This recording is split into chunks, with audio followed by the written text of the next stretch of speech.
আসলে 24-এর গণঅভ্যুত্থান এবং মানুষ যেভাবে রাস্তায় নেমে এসেছিল চোখে আঙুল দিয়েই দেখিয়ে দিয়েছিল যে রাজনীতিটা যেভাবে হচ্ছিল, যে দমন পীড়ন সহিংসতার রাজনীতি, সেই রাজনীতি আর মানুষ চায় না।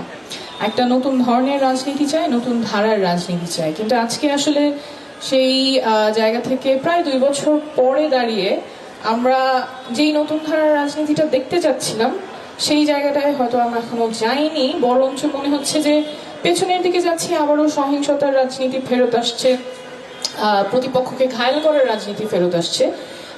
কিন্তু মানুষের ইস্যুগুলো নিয়ে কথা বলা, সেই জায়গায় রাজনীতি নাই। কয়েকদিন আগেই ছোট্ট ছেলে আলিফ, ওর চোখটা কেড়ে নেওয়া হলো সহিংসতার রাজনীতির ফলশ্রুতিতে। অথচ মানুষের প্রতিদিনের যে সমস্যাগুলো আছে, যেগুলোর সমাধান রাজনীতি থেকে মানুষ এক্সপেক্ট করে, সেই জায়গায় কনভারসেশনটা নাই। আজকে এই এলাকার মন্ত্রীদের সাথে কথা বলছিলাম, উনি বলছিলেন, মা কি আর বলবো, সমস্যার তো আর শুরু করলে বলে শেষ করতে পারবো না, কিন্তু এগুলি নিয়ে তো আর কথা হয় না। একজন মা তার বাচ্চাকে নিয়ে সরকারি মেডিকেলে গিয়েছিলেন, তিনি বলছিলেন যে পদে পদে কতখানি ভোগান্তি হচ্ছে।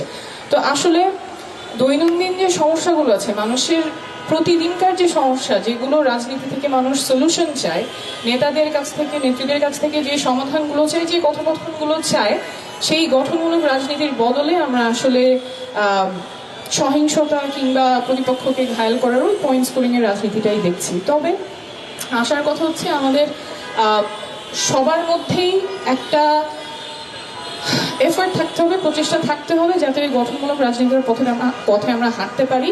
গড়ার সময়টা অনেক লম্বা হয়, সাধারণত ধৈর্য ধরে লেগে থাকতে হয়, ধৈর্য ধরে এফর্ট নিয়ে